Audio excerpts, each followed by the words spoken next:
ازيكم يا حبايب قلبي؟ عاملين ايه؟ يا رب تكونوا بخير. وحشتوني وحشتوني وحشتوني. ازيكم كلكم كده؟ عاملين ايه؟ اخباركم ايه؟ طمنوني عليكم كده. آه عايزاكم تصلوا على النبي كده وتيجوا بقى معايا النهارده على المطبخ. شوفوا كم يعني شوفوا كم المواعين وكم الكركبة. شوفوا النهارده اليوم بتاعي بجد كان يوم كله كركبة وبهدلة، وكانت الدنيا عندي بايظة خالص. كان عندي كمية غسيل، يعني بصوا مش عايزة اقول لكم قد ايه. عمالة افصل بقى واجيب الجزئية اللي هتشتغل الدورة الاولانية وبعد كده الدورة التانية، وشغالة بقى الغسالة طول اليوم. اطلع غسيل احط غسيل اطلع غسيل احط غسيل. بصوا لما يعني هلكت بصراحة. هنا كنت بجرب بقى الاوكسي ده مش اول مرة دي بحطه، مش عارفة تاني مرة ولا تالت مرة.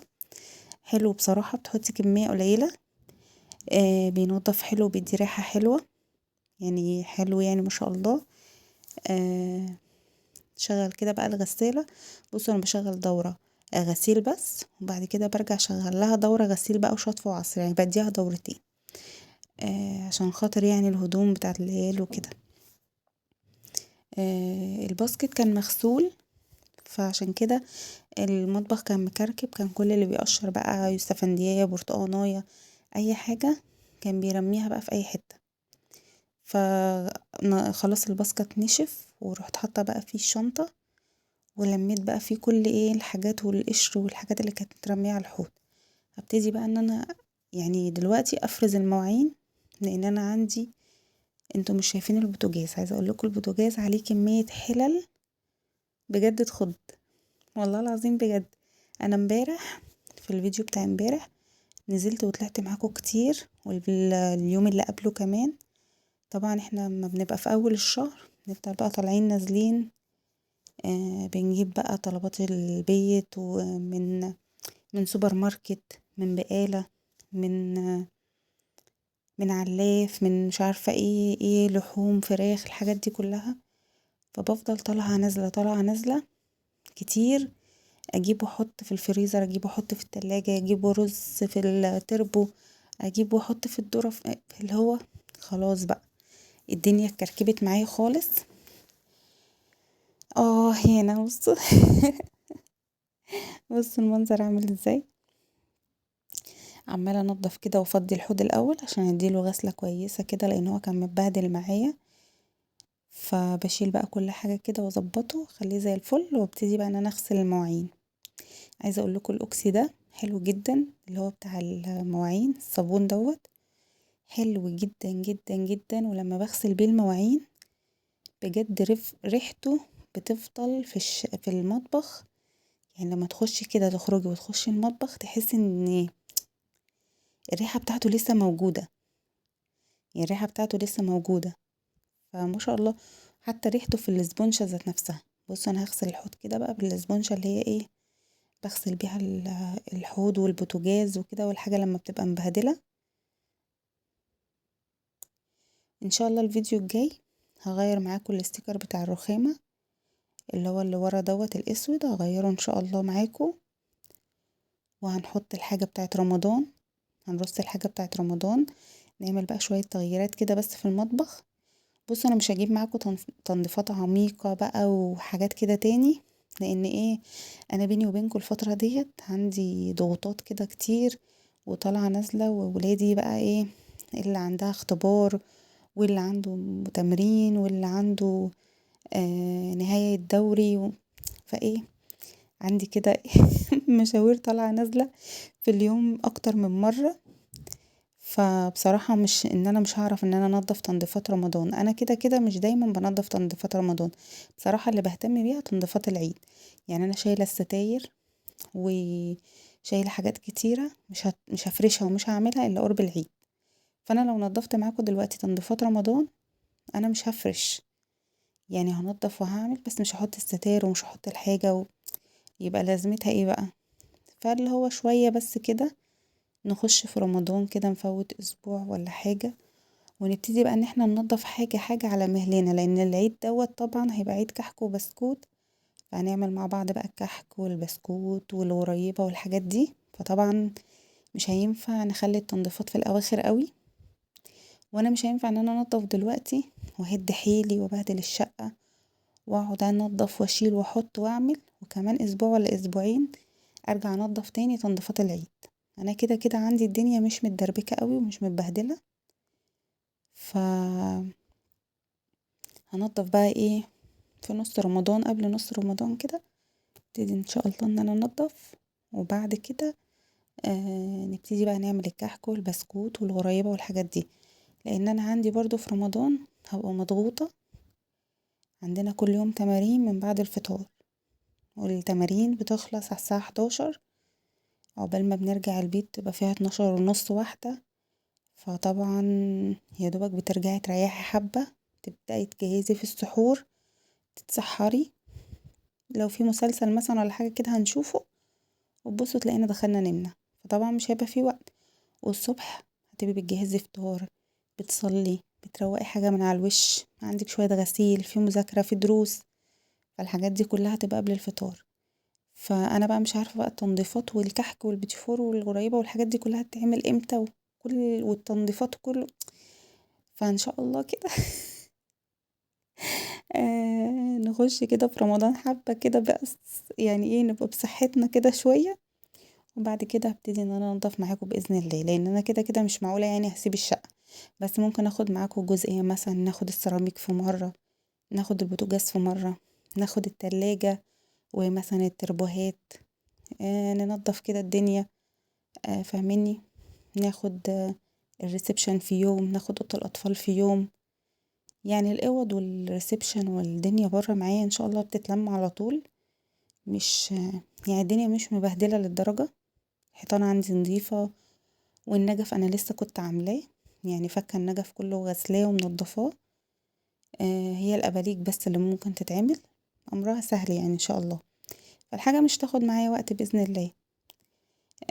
بس احنا نلاقي لها الوقت، يعني هي المشكله هي تاخد وقت ولا مش تاخد وقت، احنا مش لاقيين اصلا وقت. عايزه اقول لك والله ده اللي مخليني مقصره كتير قوي في الفيديوهات.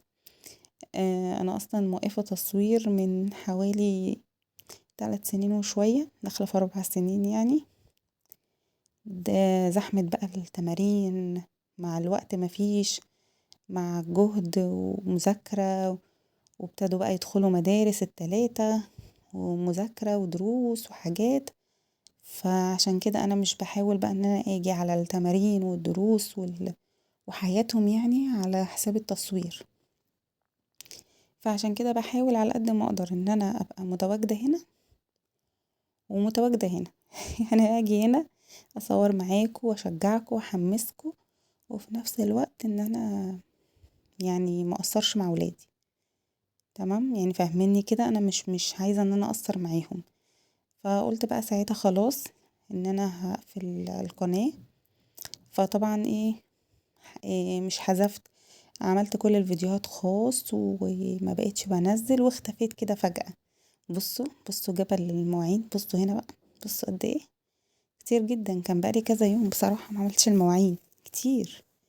فعشان كده بقى زي ما بقول لكم اختفيت فجأة، لان قلت افضي نفسي شوية لولادي بقى ولحياتهم وكده.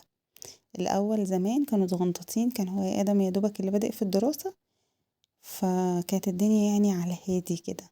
انما بقى بعد كده بقى ابتدوا خلاص يكبروا واحدة واحدة. حمزة دلوقتي في تالتة ابتدائي، فريدة في اولى ابتدائي، ادم في اولى اعدادي. طبعا مراحل محتاجة تأسيس. اولى ابتدائي محتاجة تتأسس كويس، تالتة ابتدائي السنة الجاية هيبقى عنده رابعة، يعني هيبقى في رابعة، وهيبقى في امتحانات وهيبقى في قصة بقى ودنيا. واولى اعدادي برضو لسه مرحلة جديدة. فانا الفترة دي والله آه يعني غصب عني مضغوطة جامد. مش عارفة اعمل ايه، ومش عارفة ان انا اوفق ما بين قناة وما بين ولادي. بس تحسوا كده ان الواحد الشوق خده كده وجابه كده يعني للتصوير تاني وللفيديوهات. عايزة اقول لكم مع ان القناة وقفت، ما شلت الفيديوهات كلها، انا دلوقتي رجعتها لكم.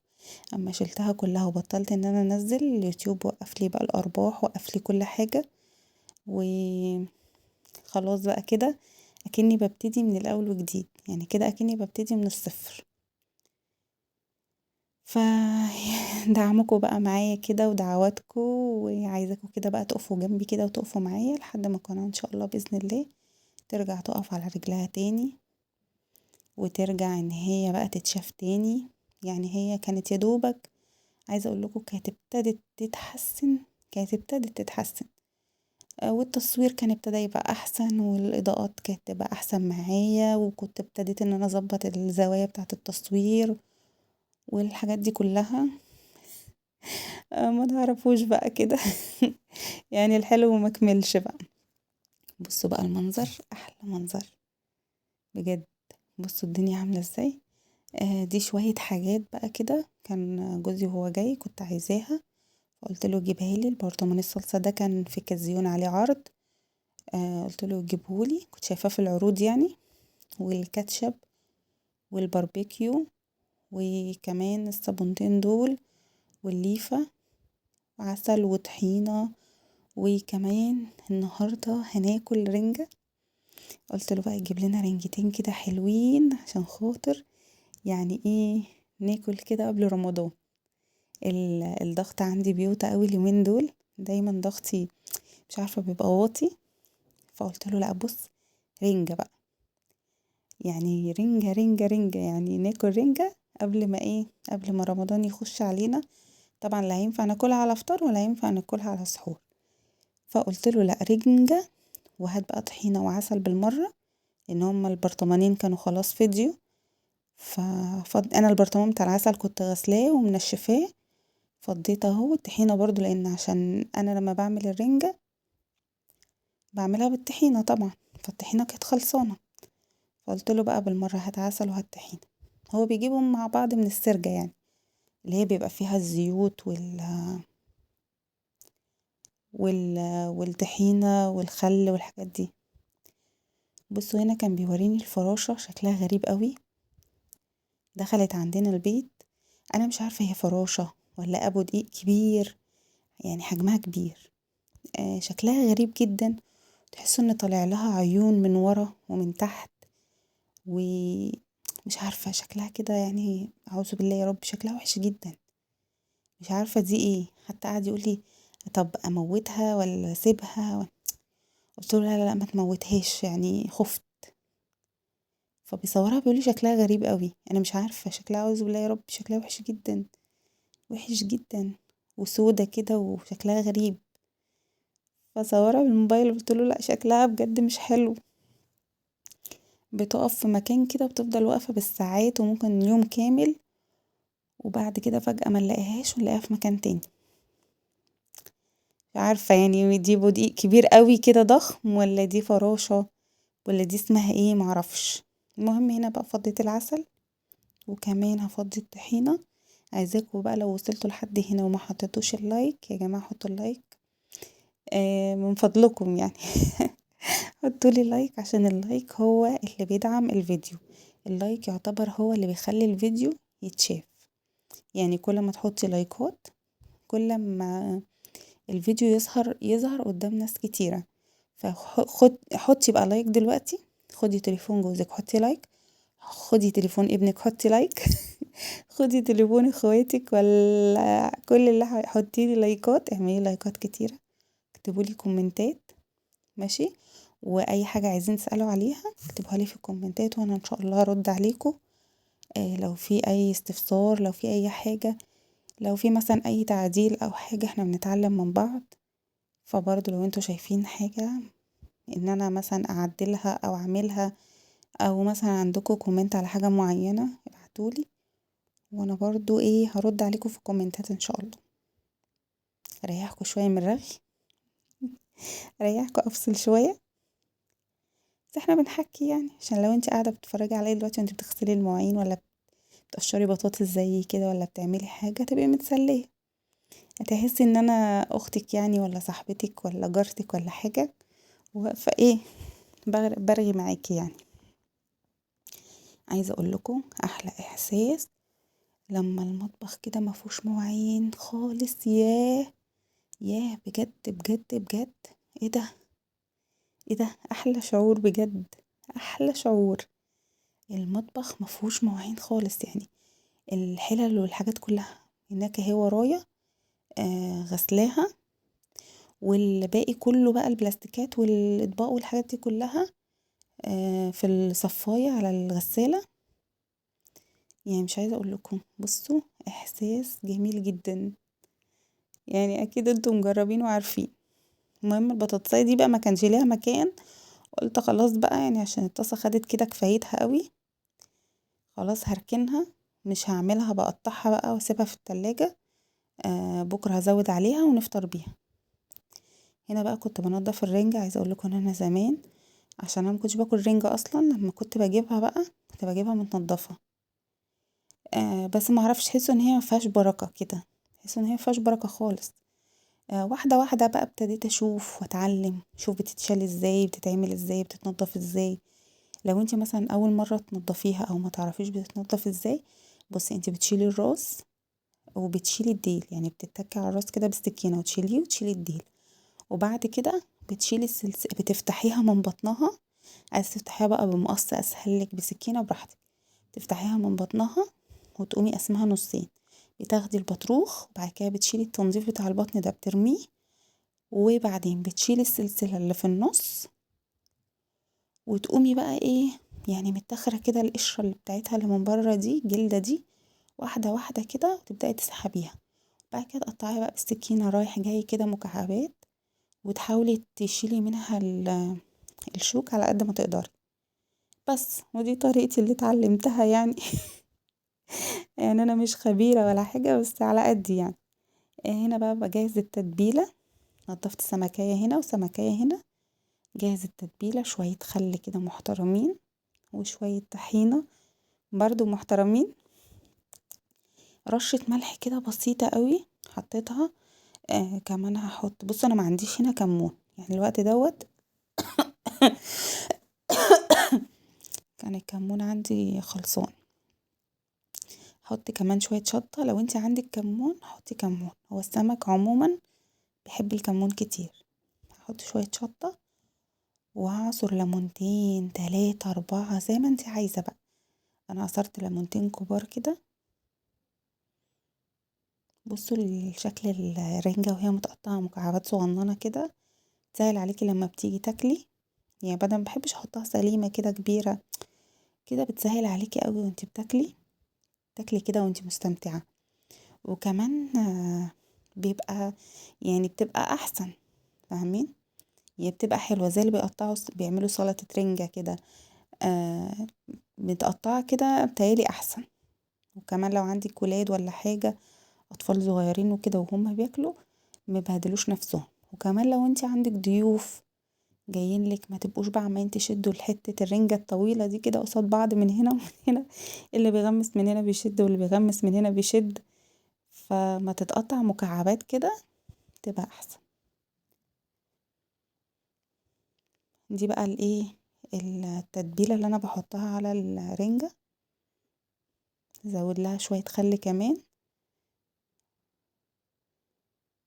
انتي بقى براحتك فيها، دي تحطي اللي انتي عايزاه، تعملي اللي انتي عايزاه براحتك، بس دي كده جربيها بجد بجد بجد، بتبقى وهم، بتخلي طعم الرنجة لو انتي مالكيش فيها اصلا يعني تعشقيها، تعشقيها مش تحبيها، تعشقيها.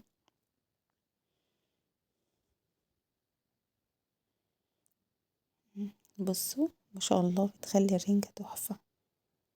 جربوها بالطريقة ديت وبجد، ولو يعني ايه، لو جربتوها عايزاكم ترجعوا للفيديو ده تاني وتعلقولي عليه، وتقولولي ان احنا جربناها بالطريقة ديت وان هي تحفة، وقولولي تسلم ايدك بقى.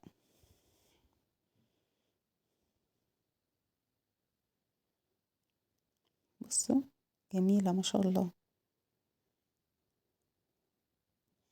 انا بنهج يا جماعة جامد قوي، بنهج جامد قوي، مش عارفة ده من ايه. انا عايزة اقول لكم ببقى مصورة لكم الفيديو بجد، مبقاش قادرة اسجل الصوت عليه. يعني مش عارفة ده من ايه، بس عندي نهجان رهيب وانا في مكاني، يعني انا مش رايحة في حتة ولا جاية في حتة ولا بتحرك ولا حاجة. وانا في مكاني كده. بس ما شاء الله شكلها عامل ازاي. حطوا لها لايك بقى، حطوا لي الرنجة لايك. الرنجة دي حطوا لها لايك. بصوا البصل كمان، في شوية خل وملح كده، والبطاطس المحمرة، قرنين فلفل كده، ولو في بقى بصل اخضر كده ولا حاجة. ياه بصوا عالجمال عالجمال عالجمال عالجمال. بصوا الحلاوة. طبعا طالما كنا رنجة، يبقى هنعمل ايه بعد الرنجة؟ هنشرب سفن.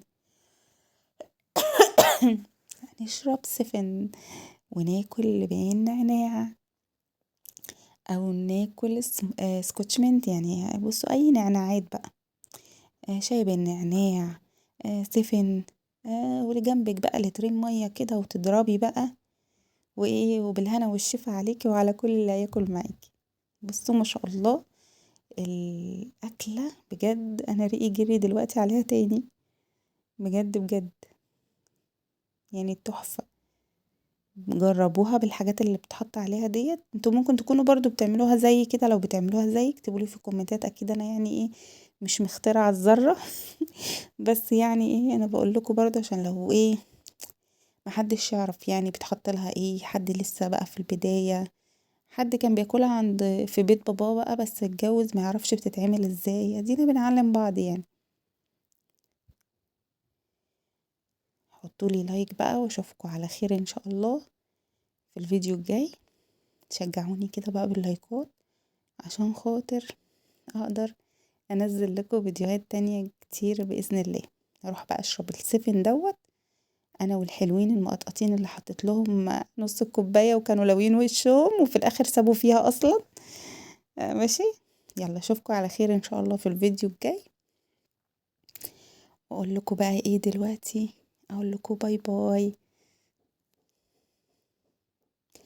اوعوا تنسوا اللايك.